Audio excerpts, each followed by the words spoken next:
أعوذ بالله من الشيطان الرجيم. بسم الله الرحمن الرحيم. الرحمن علم القرآن خلق الإنسان علمه البيان. الشمس والقمر بحسبان والنجم والشجر يسجدان والسماء رفعها ووضع الميزان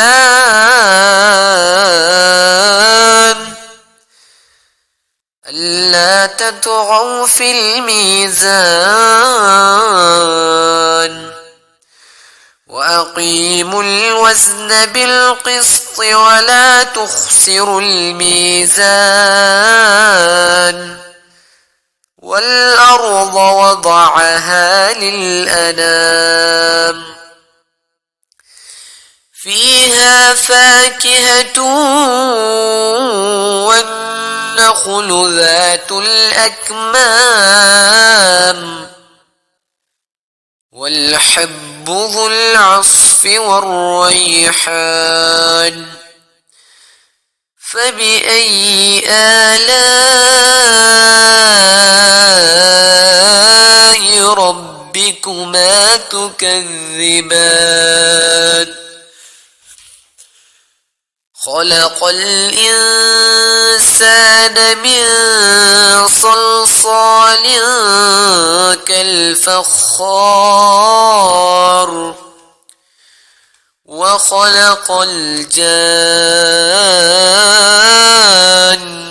من مارج من نار فبأي آلاء ربكما تكذبان رب المشرقين ورب المغربين فبأي آلاء ربكما تكذبان مرج البحرين يلتقيان بينهما برزخ لا يبغيان فبأي آلاء ربكما تكذبان يخرج منهما اللؤلؤ والمرجان فبأي آلاء ربكما تكذبان وله الجوار المنشآت في البحر كالأعلام فبأي آلاء ربكما تكذبان كل من عليها فان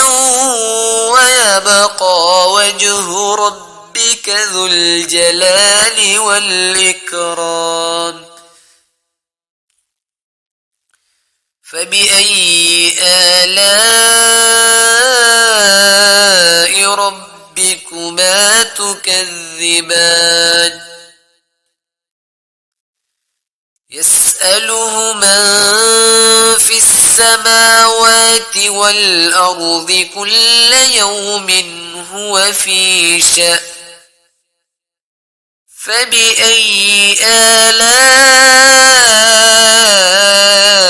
ربكما تكذبان سنفرغ لكم أيها الثقلان فبأي آلاء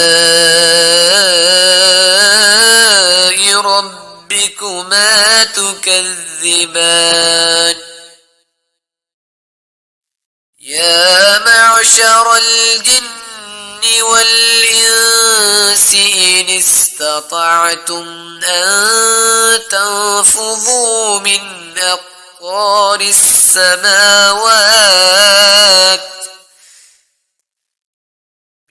أقطار السماوات والأرض فانفذوا لا تنفذون إلا بسلطان فبأي آلاء ربكما تكذبان يرسل عليكما شواظ من نار ونحاس فلا تنتصران فبأي آلاء ربكما تكذبان فإذا انشقت السماء فكانت وردة كالدهان فبأي آلاء ربكما تكذبان فيومئذ لا يسأل عن ذنبه إنس ولا جان فبأي آلاء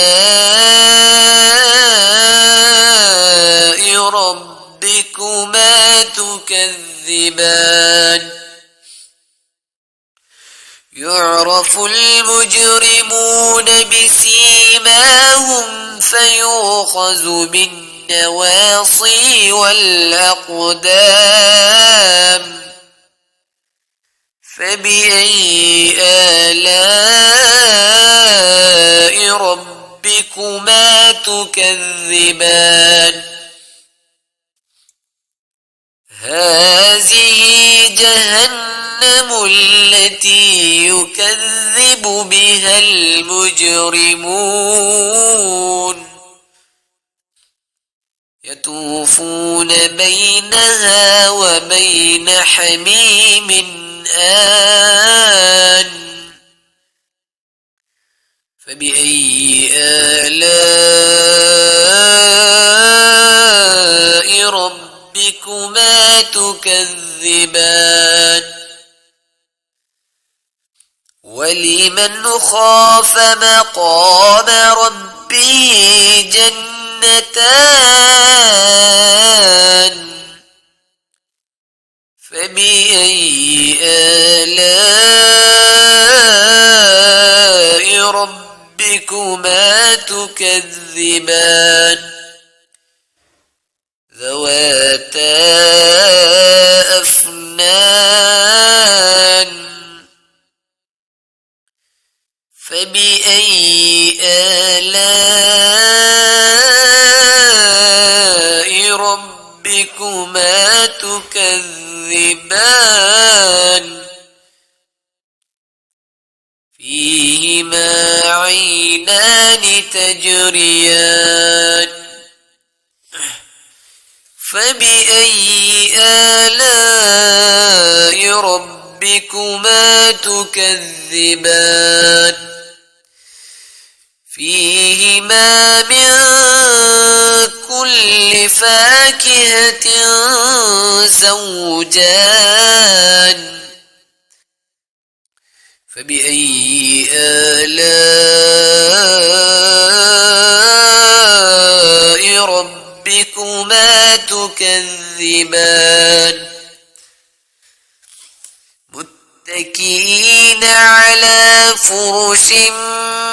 بطائنها من استبرق وجنى الجنتين دان فبأي آلاء ربكما تكذبان فيهن قاصرات الطرف لم يطمثهن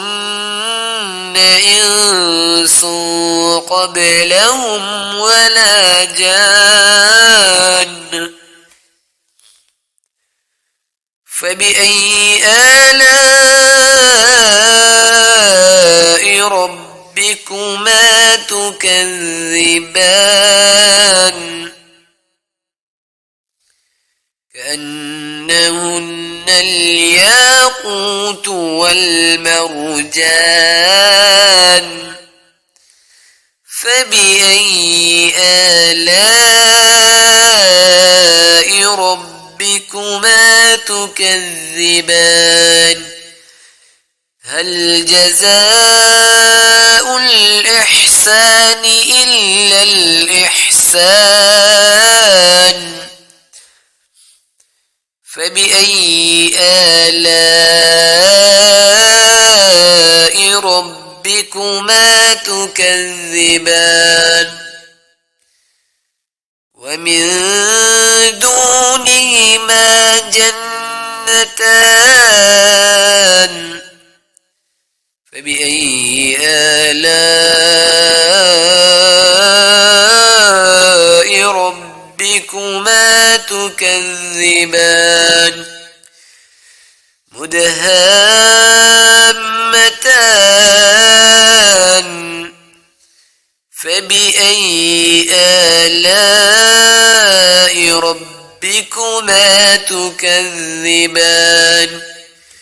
فيهما عينان نضاختان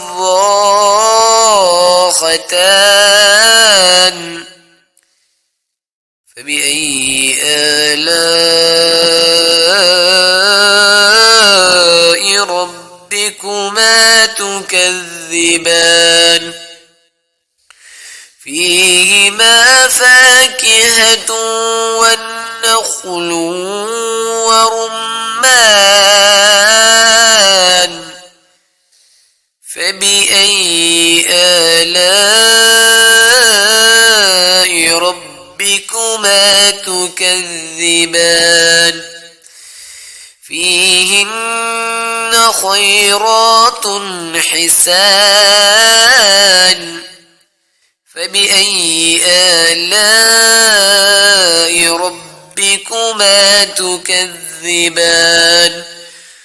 حور مقصورات في الخيام فبأي آلاء ربكما تكذبان لم يطمثهن إنس قبلهم ولا جان فبأي آلاء ربكما تكذبان متكئين على رفرف خضر وأبقري حسان فبأي آلاء ربكما تكذبان تبارك اسم ربك ذي الجلال والإكرام